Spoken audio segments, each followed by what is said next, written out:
저희는 열왕기상 말씀을 계속 묵상하고 있습니다. 솔로몬이라고 하는 사람은 참 대단한 왕이었습니다. 다윗을 하나님께서 그리워하셨던 것처럼 다윗은 정말 대단한 왕이 맞는 것 같고, 솔로몬 역시 또 다른 의미로 참 대단한 왕입니다. 여러분, 성경을 좀 주목해서 보시는 분들 중에서 이런 이상한 점을 느끼신 분이 계실지 모르겠습니다. 솔로몬은 내가 너에게 무엇을 주기 원하느냐라고 하는 하나님의 물음에 듣는 마음을 구했습니다. 기억나십니까? 그런데 솔로몬이 여호와께 구하여, 이런 표현이 성경에 없습니다. 듣는 마음을 구했으면 그러면 들어야 되지 않겠습니까? 하나님 어떻게 할까요? 하나님 무엇을 원하십니까? 이런 것을 구해야 마땅한 것인데 솔로몬은 그것을 구하는 적이 별로 없습니다. 오히려 반대로 여호와께서 그에게 나타나 말씀하여 이르시되, 이런 표현은 등장하죠. 그런데 다윗의 인생을 한번 살펴보시면 다윗은 여호와께 여쭈어, 여호와께 구하여, 이런 표현들이 인생의 곳곳에 등장할 뿐 아니라 시편 말씀에서도 다윗이 얼마나 하나님 앞에 자신의 인생의 문제를 가지고 나갔는지 그게 정말 쉽게 여러분들이 찾아보실 수 있습니다. 솔로몬은 기어코 마음을 돌려서 이스라엘의 하나님을 떠났습니다. 하나님이 나타나셔서 내게로 돌아오라고, 내 아버지 다윗의 길을 따르라고 말씀하셨어요. 한 번도 아니고 두 번이나 하나님이 말씀하셨습니다. 그러니까 정말 대단한 왕이죠. 온 천지를 지으신 하나님께서 마치 신하가 된 것처럼 한 번 제안했는데 안 들으니까 한 번 또 말씀을 하셨는데도 불구하고 솔로몬이 어떻게 했다고 성경은 기록하냐면 여호와의 눈앞에서 악을 행했다라고 기록합니다. 다른 데 숨어서 우상을 숭배하는 것이 아니라 하나님이 혹시 보실지도 모르니까 이건 좀 몰래 그렇게 하는 정도가 아니라 예루살렘 앞산에 산당을 짓고 온갖 우상을 따랐다고 합니다. 우상 하나만 따른 것이 아니라 온갖 우상을 따랐다고 합니다. 그러니까 정말 대단한 왕이죠. 하나님은 그런 솔로몬에게 이렇게 말씀하셨습니다. 열왕기상 11장 11절부터 13절을 보시면 내가 반드시 이 나라를 내게서 빼앗아 내 신하에게 주겠다. 하나님이 두 손 두 발 다 드셨습니다. 너는 안 되겠구나. 내가 너로부터 이 나라를 빼앗아 내 종 다윗과 내가 택한 예루살렘을 위하여 한 지파를 내 아들에게 주리라. 그러니까 내가 너에게 나라를 뺏을 텐데 너를 보면 진짜 아무것도 줄 수 없을 것 같은데 내가 다윗과 내가 택했던 예루살렘을 생각해서 한 민족을 너에게 남겨줄 거야. 너의 자손에게. 하나님이 그렇게 말씀하실 정도로 그 완고하고 굽히지 않고 타협되지 않는, 그것이 많은 사람들이 지혜의 왕이라고 하는 솔로몬의 태도입니다. 그 영원할 것 같은 솔로몬의 화려함, 그것도 언젠가는 끝이 나고 이스라엘은 하나님께서 솔로몬에게 하셨던 그 말씀처럼 북이스라엘과 남유다로 갈라지게 되었습니다. 묵상을 매일 하시는 분들은 이제 그 묵상의 흐름을 보고 아시겠지만 르호보암이라고 하는 솔로몬의 아들, 그리고 그는 주류가 아니었기 때문에 이미 10지파가 북이스라엘이라고 하는 연합체를 만들었기 때문에 사실 상당히 풍전등화 앞에 있었던 상태였겠죠. 이 10지파 연합체가 솔로몬의 신하였던 여로보암이라는 사람을 왕으로 세우고 앞세워서 이렇게 말했습니다. 당신의 아버지 솔로몬이 그동안 우리에게 지게 했던 노역과 세금과 종살이, 이 모든 것을 좀 완화해 주지 않으면 우리가 널 어떻게 하는지 한번 봐라. 이건 사실상 정말 협박입니다. 우리가 이미 주류를 얻었으니까 너 어떻게 될지 한번 봐. 너가 어떻게 선택하는지에 따라서 우리가 너를 어떻게 할지 볼 거야. 만약에 그 사람들의 말을 들어주었다면 어떤 일이 벌어졌을까요? 들어주면 잘 됐을 것 같습니까? 안 들어주면요. 르호보암은 강경책을 피기로 결정해요. 이건 어차피 쉽지 않은 싸움이 될 거고 솔로몬의 아들이라고 하는 이 정통성을 가지고 한번 내가 통치해봐야지, 가만두지 않아야지. 결국은 그래서 두 나라가 갈라지게 됩니다. 화면을 보시면 이제 남유다와 북이스라엘이 갈라졌어요. 북이스라엘에는 저런 지명들이 있습니다. 그리고 남유다는 그 아래쪽 사해 부근에 있는 지역을 남유다가 가지게 되었습니다. 그런데 오늘 본문을 보면 이 여로보암이 한 가지 생각을 하게 되었음을 알 수 있어요. 20이 넘는 유대인들 모두는 율법에 따라서 1년에 3차례 예루살렘을 향해 갑니다. 제가 어제 교육 훈련할 때 이걸 해봤거든요. 그런데 요즘은 유치원에 7살에 가지 않는다면서요? 맞습니까? 저는 7살, 6살 때 유치원에 갔어요. 그래서 유치원을 재수했어요. 저보다 1살 형들하고 그래서 야야하면서 지냈습니다. 한 번 다 배웠던 거라서 그 다음은 쉬웠어요. 저는 제가 천재인 줄 알았습니다. 세상 쉽구만. 그리고 초등학교에 가서 엄청난 장벽을 느꼈죠. 유대인들은 20살이 넘는 사람들은 유월절, 칠칠절, 초막절 이 세 절기를 지켜야 합니다. 이것은 내 멋대로 우리 집에서만 지키는 것, 그런 게 아닙니다. 예루살렘 성전을 향해 나아가야 하는 것입니다. 흩어졌던 모든 백성들이 이때는 여호와의 율법에 따라 예루살렘 성전을 향해서 제사를 드려야 하는 것입니다. 근데 국경에 선이 그어지고 나니까 이제 골치 아픈 일이 생겼죠. 이 왕 여로보암 왕이 골치 아픈 두려운 일이 생긴 것이에요. 이미지를 한 번 더 보시면 잘 보시겠습니까? 예루살렘은 지금 북이스라엘이 아니라 남유다 땅에 있습니다. 그러니까 북이스라엘에 있는 백성들은 매년 3번씩 공식적으로 뭘 해야 되냐면 국경을 넘어야 되는 것이에요. 국경을 넘어서 예루살렘에서 제사를 드리고 다시 돌아온다. 가서 아예 안 오면 덜 불안할 것 같은데 갔다가 오는 것이 너무 신경 쓰이는 거예요. 왜 신경 쓰일까요? 혹시 그들 중에서 제사를 드리다가 은혜 받아가지고 하나님의 임재가 있는 곳을 내가 떠나지 말아야겠다, 이런 마음이 생기면 어떡하나 싶은 생각이 들었겠죠. 혹시라도 남유다 사람들이 꾀가지고 우리 옛날에 알던 사이인데 밥이라도 한번 먹읍시다, 밥 한번 먹고 그리고 나서 나를 위한 자객이 돼서 돌아오면 어떡하지? 그런 불안한 마음이 불쑥 생긴 거예요. 출애굽기 30장 13절에 보면 성소에 나아가서 세금을 낸다고 하는 기록이 있습니다. 그러니까 이 제사가 잘 드려지면 드려질수록 여호와의 율법을 지키는 사람들이 많아지면 많아질수록 이 북이스라엘에는 어떤 일이 벌어지겠어요? 재정적인 손해가 있는 것이에요. 남유다는요, 가만히 앉아서 돈을 벌게 되는 일이 생기는 거예요. 혹시라도 그 돈 번 것 가지고 우리를 위한 무기를 만들면 어떡하나, 이런 여러 가지 두려움들이 쌓여서 이게 아주 여로보암 왕에게 골치 아픈 일이 되었습니다. 그래서 아주 엄청난 것을 고안해냅니다. 여러분, 출애굽기에 보면 모세가 여호와의 산에 올라가서 하나님과 마주하고 있던 때에 백성들이 느꼈어요. 뭘 느꼈냐면 모세가 올 때가 됐는데 왜 안 오지? 그리고 나서 이스라엘 백성들이 뭘 만들었냐면 금송아지를 만들었습니다. 그 금송아지를 만든 재료는 출애굽할 때 가지고 왔던 금 귀걸이 이런 것들이에요. 금모으기 운동을 싹 해서 기가 막히는 송아지를 만들어 봤던 전력이 있습니다. 그러니까 그게 번쩍 생각난 거예요.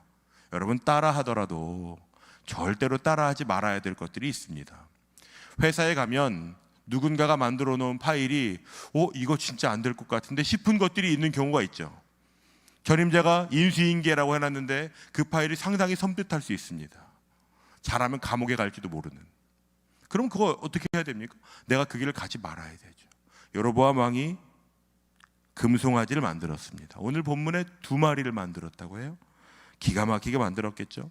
그래서 하나는 북쪽에, 하나는 남쪽에 베델과 단에 각각 그 금송아지를 배치하고 산당을 만들었습니다. 그러니까 여로보암 왕이 얼마나 합리적인 왕이에요. 애매한 지역에 사는 사람들이 적당하게 민주적으로 상당히 상식적으로 갈 수 있는 곳에, 하지만 국경은 넘지 않도록 사람들이 환호성을 질렀을 거예요. 우리 왕은 진짜 똑똑해. 우리를 위한 이런 예배 서비스를 만들어주다니. 그리고 나서 선언합니다. 열왕기상 12장 28절 함께 읽어볼까요? 이에 계획하고 2 금송아지를 만들고 무리에게 말하기를 너희가 다시는 예루살렘에 올라갈 것이 없도다. 이스라엘아, 이는 너희를 애굽 땅에서 인도하여 올린 너희의 신들이라 하고. 여러분, 절대로 넘지 말아야 하는 선들이 있습니다. 아무리 내가 내 뜻대로 할 수 있는 것 같아도 절대로 하지 말아야 하는 짓들이 있어요. 왕이 지금 뭐라고 말하는 건지 아십니까? 더 이상 하나님의 백성답게 살아가지 않아도 돼. 더 이상 하나님의 말씀이 너희의 삶의 기준이 아니어도 돼. 더 이상 국경을 넘지 않아도 돼. 이제 너희를 애굽에서 건져 올린 신들, 이게 얼마나 하나님 입장에서는 말도 안 되는 표현입니까? 하나님 말고 그 어떤 신이 애굽에서 그들을 빠져나오는 데 도움을 준 신이 있습니까? 그런데 그렇게 이야기하는 것입니다. 더 이상은 하나님을 섬기지 않아도 돼. 너희는 오늘부터는 하나님을 섬기는 사람으로 살지 않아도 돼 라고 선언합니다. 그런데 30절 한번 같이 읽어볼까요? 30절입니다. 이 일이 죄가 되었으니 이는 백성들이 단까지 가서 그 하나에게 경배함이더라. 너무 순수해, 너무 착해, 너무 말을 잘 듣는 거죠. 단까지 아니고 좀 더 가까운 데 지어주시면 안 돼요, 이런 건이 아닌 거예요. 그것이 단이면 내가 사는 지역에서는 단이 가깝구나, 그러면 너무 착하게 단까지 가는 거예요. 그리고 거기에서 종교적인 만족을 느꼈겠죠. 누군가는 여러분 그거 아닌 것 같다고 말해야 되는 것입니다. 누군가는 하나님의 말씀에 그런 기록이 있습니까? 라고 해야 되는 것입니다. 제사장들은 적어도 그거 아니라고 소리를 쳐야 되는 것입니다. 레위 사람들은 적어도 각 지역에 흩어져 살아서 레위 사람으로서 섬기는 일을 하던 사람들은 그거 아니라고 말을 해야 되는 것입니다. 그 누구도 왕이 그렇게 말하고 나니까 순순히 단까지 가서 경배하고 있는 것입니다. 여러분, 그래서 여러분 하나님을 잘 아셔야 됩니다. 성경을 보셔야 됩니다. 일주일에 한 번 설교를 듣고 예배를 드리는 것으로 여러분의 신앙이 달라질 것 같았다면 이미 달라지고도 남았을 겁니다. 그것으로 절대로 충분치 않습니다. 하나님은 무엇을 원하시나? 하나님은 무엇은 정말 극도로 싫어하시나? 하나님이 진짜 용납해도 절대로 허락하시지 않는 건 뭐가 있나? 여러분, 그런 것은 아셔야 됩니다. 하나님이 끔찍하게 여기시는 것이 무엇인지 아십니까? 그것은 하나님의 백성들이 하나님이 아닌 우상을 향하는 것입니다. 하나님은 그것을 수차례 신명기 말씀에도 출애굽기에도 성경 전체에 너희들 우상 숭배하지 말아라, 그 이야기를 얼마나 많이 하셨는지 모릅니다. 그런데 저는 평신도라 몰랐어요. 여러분, 그것이 여러분에게 전혀 면죄부가 되지 않습니다. 누군가가 말해야 한다면 적어도 여기 앉아 계신 분들이 말할 수 있어야 되는 것입니다. 하나님은 그거 원하시지 않는다. 오늘 본문은 이 일이 죄가 되었다고 말합니다. 아마 여로보암 입장에서는 열지파의 마음을 사는데 꽤 효과적인 방법이었을 거예요. 이거 되게 좋다, 편하네, 역시 여로보암이야, 우리가 왕을 잘 뽑았다니까, 그런 생각을 했겠죠. 그런데 이 왕이 더 나아갑니다. 31절을 보시면 그가 산당들을 짓고 레위 자손이 아닌 보통 백성들을 제사장을 삼았다고 합니다. 그러니까 그 이스라엘 땅 안에 수많은 산당들이 지어지는 일에 왕이 주도적으로 앞서서 그 일을 하고 있다고요. 더 나아가서 레위 자손이 아닌 보통 백성들이 제사장을 삼고 있다고요. 아마 이스라엘 백성들은 제사를 드리는 사람들이 많고 종교적 열심이 있어서 제사의 절차라든지 방식이라든지 이렇게 하면 돼라는 것을 아는 사람들이 있었을 수 있습니다. 비슷하게 따라할 수는 있었을지 모르죠. 그런데 하나님께서 왜 그렇게 하라고 했는지 그 아버지의 마음을 아는 사람들은 없었을 겁니다. 흉내는 낼 수 있어도 그 하나님의 마음이 담겨 있는 것. 이 사람들이 종교적인 열심을 얼마나 냈겠습니까? 단과 베들로 갈 때 대충 갔겠습니까? 그렇지 않았을 것이라고요. 열심히 했을 것이라고요. 오늘부터 갑자기 제사장이 된 사람은요, 열심히 내 모든 기억을 되살려서 그걸 비슷하게 해봤을 거라고요. 그런데 결과가 비슷하다고 해서 그게 하나님에게 의미가 있는 것은 아닐 수도 있습니다. 하나님께서 레위기를 통해서 이스라엘 백성들에게 아주 완벽주의자처럼 하나하나 말씀하시면서 하나님의 마음을 담은 그 하나님의 진심을 모르는 사람들이 제사장이 되었습니다. 우상은 찍어버리면 끝나는데 세워진 사람들은 쉽게 물러나지 않습니다. 역대하 13장 9절 말씀에 뭐라고 기록하는지 아십니까? 소 한 마리, 양 7마리만 끌고 오면 누구든지 원하는 사람은 제사장이 될 수 있다고. 그러니까 이제는 제사장이 되고 싶은 사람은 뭐만 있으면 돼요? 돈만 있으면 되는 겁니다. 여러분, 목사라고 다 같은 목사가 아닐지 모릅니다. 예수를 믿는 사람이라고 돈으로 다 되는 것 아닙니다. 세상은 돈이면 다 된다고 말합니다. 돈 있는 사람 말은 듣고 돈 없는 사람 말은 귀등에도 안 듣습니다. 좋은 회사 다니는 사람 말은 듣고 그렇지 않은 사람 말은 안 듣습니다. 그가 누구든지 제사장이 될 수 있는 것, 끔찍한 일 아니겠습니까? 그런데 그 일을 왕이 시작했다고요. 심지어 더 나가서 유다의 절기와 비슷한 절기를 만듭니다. 열심도 비슷하고 행위도 비슷할 수 있습니다. 그런데 하나님인 그것을 우상숭배라고 여기신다면 여러분, 그것은 아무 가치가 없는 행위일 뿐입니다. 호세아서 2장 말씀에 이렇게 기록되어 있습니다. 함께 읽어보겠습니다. 여호와께서 이르시되 그날에 내가 나를 내 남편이라 일컫고 다시는 내 바알이라 일컫지 아니하리라. 내가 바알들의 이름을 그의 입에서 제거하여 다시는 그의 이름을 기억하여 부르는 일이 없게 하리라. 지금 이 하나님의 백성들이 바알을 섬기면서 내 하나님을 예배하고 있지, 내 남편이야 라고 말하면서 그 누구도 불편하거나 이상하거나 꺼림직함을 느끼지 않고 있습니다. 여러분, 북이스라엘은 인류 역사에서 사라져버리는 나라가 됩니다. 단 한 번에. 그런데 성경은 왜 이 나라가 망했나? 그 나라가 전쟁을 잘못했나? 아수르란 나라가 그 정도로 대단했나? 라고 말하지 않고 우상을 숭배하면서도 우리는 하나님을 잘 믿고 있지 라고 생각했던 이 영적인 무지함이 그 나라를 멸망하게 했다고 말합니다. 호세아서 4장 9절 말씀입니다. 장차는 백성이나 제사장이나 동일함이라. 내가 그들의 행실대로 벌하며 그들의 행위대로 갚으리라. 그 누구도 거룩해야 하는 사람들 중에 거룩함을 유지하는 사람들이 없습니다. 여러분, 좀 두렵지 않으십니까? 오늘을 살아가는 하나님의 사람이라고, 여러분 그리스도인이라고 어딘가에 여러분 종교를 적으면 기독교라고 쓰실 것 아니겠습니까? 그런데 여러분의 삶의 영역 중에 세상 사람들하고 똑같은 영역 많죠. 주일 딱 떼내고 월화수목금토 세상 사람들하고 살아가는 방식과 기준과 가치, 화가 나는 지점, 넘어지는 영역, 성질이 나고, 요즘은 발작 버튼이라고 안 하고 긁혔다고 한다면서요?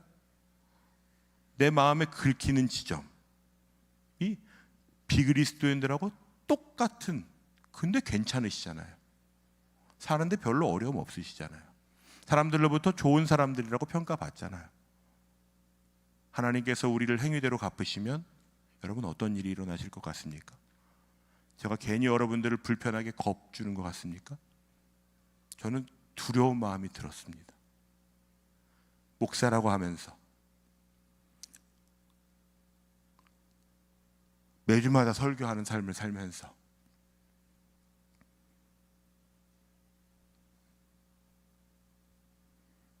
하나님이 그들의 행실대로 벌하고 그들의 행위대로 갚으시면 여러분 정말 큰일 나는 건 아닙니까? 성경은 그 길을 여로보암의 길이라고 소개합니다. 처음에는 한 왕의 발걸음이었을 것입니다. 그런데 그 길을 걷는 사람들이 많아지고 점점 그 길을 한두 사람들이 따라가면서 그 길은 역사가 되는 것입니다. 여로보암 왕이 난 이 정도가 될 줄 몰랐어 라고 생각할 수 있겠죠. 여러분들은 어떤 길을 걷고 계십니까? 처음 시작은 두려움 때문이었다고요. 여로보암은 왜 두려웠을까요? 이유는 많았겠죠. 나는 솔로몬의 아들이 아니니까. 나는 바지 사장이니까. 열지파에서 나도 이렇게 세웠는데 누군가 나를 싹 죽이고 새로운 사람 세울 수 있으니까 그런 두려움이 있었겠죠. 싸움 좀 한다고 하는 에브라임 지파가 북이스라엘에 포함되어 있었습니다. 북이스라엘과 남유다가 1대1로 전쟁하면 북이스라엘은 전략적으로 군사적으로 질 리가 없습니다. 그런데도 두려운 것이에요. 그래서 우상을 만들고 단과 베델의 제단을 만들고 거룩하지 않은 사람들, 일반적인 백성들을 제사장으로 세우고 제사를 드리고 우상을 숭배하는 일을 시작하게 합니다. 사람들은 환호성을 질렀겠죠. 우리 왕 대단해. 그런데도 불안함이 없어졌을까요? 여러분 그렇던가요? 제가 말씀을 묵상하다가 보게 된 것이 있습니다. 여로보암이 그 두려움은 계속 묵상하는데 여로보암이 잊은 것이 있구나라는 것입니다. 그것은 하나님의 말씀입니다. 열왕기상 11장 37절과 38절을 우리 함께 큰 목소리로 읽어봅시다. 여로보암아, 내가 너를 이스라엘의 왕으로 삼겠다. 너는 내가 원하는 모든 지역을 다스릴 것이다. 내가 나의 종 다윗이 한 것과 같이 내가 명령한 모든 것을 따르고 내가 가르친 대로 살며 내 율례와 명령을 지켜서 내가 보는 앞에서 바르게 살면 내가 너와 함께 있을 것이며 내가 다윗 왕조를 견고하게 세운 것 같이 내 왕조도 견고하게 세워서 이스라엘을 너에게 맡기겠다. 여러분 어디에서 많이 본 것 같지 않으십니까? 하나님이 여로보암에게 너는 이미 실패할 거니까 네 멋대로 해봐 라고 말씀하신 적이 없습니다. 하나님이 다윗에게 말씀하셨던 것처럼 솔로몬에게 말씀하셨던 것처럼 여로보암에게도 똑같은 약속을 하셨다고요. 그러니까 여로보암은 이 말씀대로만 살아가면 여로보암의 왕국도 아마 영원했을 것입니다. 그런데 왜 안 살까요? 그게 싫은 거죠. 그렇게 살지 않아도 잘 될 수 있어 라고 하는 일말의 희망이 있는 거죠. 하나님이 아니더라도 나는 이 정도의 능력을 가졌으면, 이 정도의 군사력이 있으면, 이 정도의 지지층이 있으면 괜찮을 거야 라고 하는 마음이 여로보암에게 있는 것이죠. 그러니까 금송아지를 만들고, 그러니까 우상 숭배를 하는데 백성들을 다 갖다가 바치는 것입니다. 하나님의 마음, 하나님의 말씀을 따르는 삶을 여로보암이 살았다면 로보암이 설령 난리를 피워서 회유해가지고 북이스라엘 사람들이 예루살렘에 와서 제사를 드리고 돌아갈 때 속여 넘어가서 자기를 죽이려고 했어도 하나님은 여로보암을 지키셨을 것입니다. 그러니까 정말 노골적으로 말해볼까요? 다윗을 따라하기만 했어도, 말씀을 지키는 것처럼 살았기만 했어도 하나님이 여로보암을 포기하시지 않았을 것입니다. 그런데 그 길을 가지 않는 것입니다. 그리고 굳이 금송아지를 만들고 그 길을 내고 있는 것입니다. 여러분은 어떻게 살아가고 계신지 한번 여러분의 마음에 질문해 보십시오. 청년의 때에는 불안함이 많습니다. 두렵습니다. 내 계획이나 기대대로 되는 일보다 거스를 수 없는 세상이라고 하는 파도가 아니라 쓰나미 앞에서 내 몸이 부서지는 것 같은 경험을 하게 되는 때가 많습니다.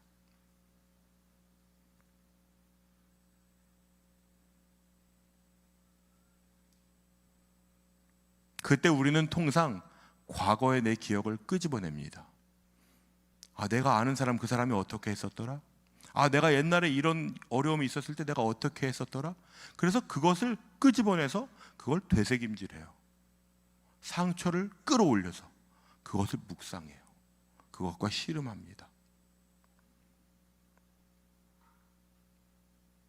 그런데 하나님의 마음은 무엇인 줄 아세요? 자격이 없고 이미 말도 안 되는 그런 수준의 여로보암인데도 하나님이 여로보암의 이름을 부르신다니까요. 여로보암아, 여기에 피할 게 어디 있습니까? 여로보암의 이름을 부르시며 하나님이 내가 너를 포기하지 않을 거니까 너 다윗과 같이 행하면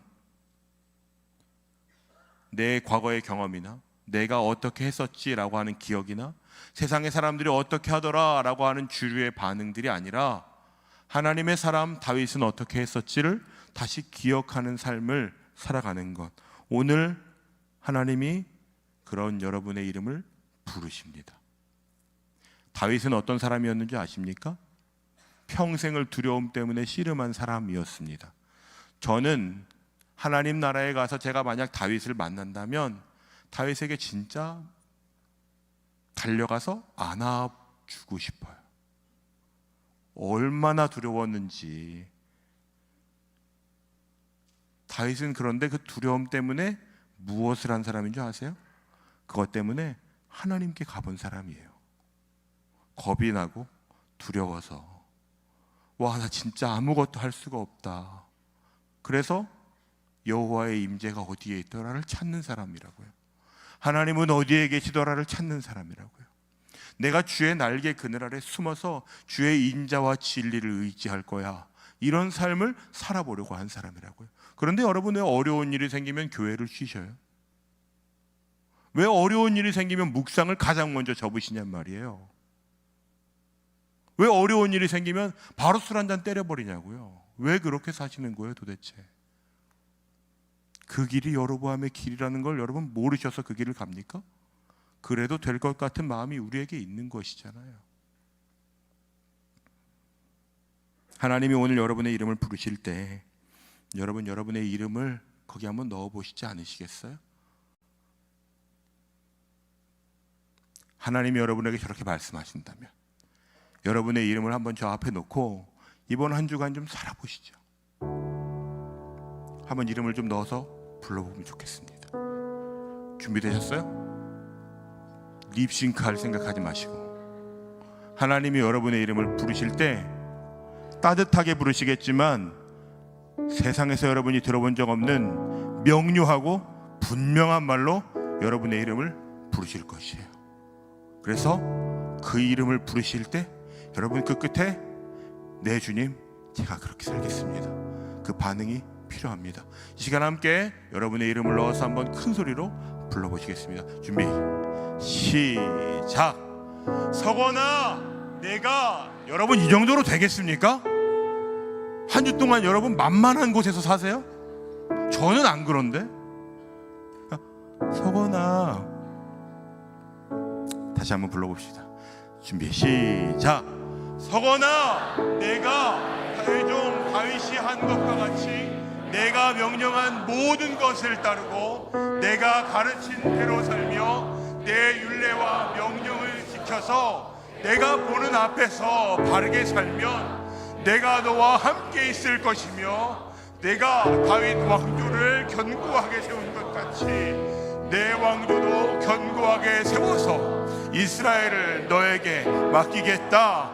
아멘. 여러분 하나님이 이렇게 말씀하시면 충분한 겁니다.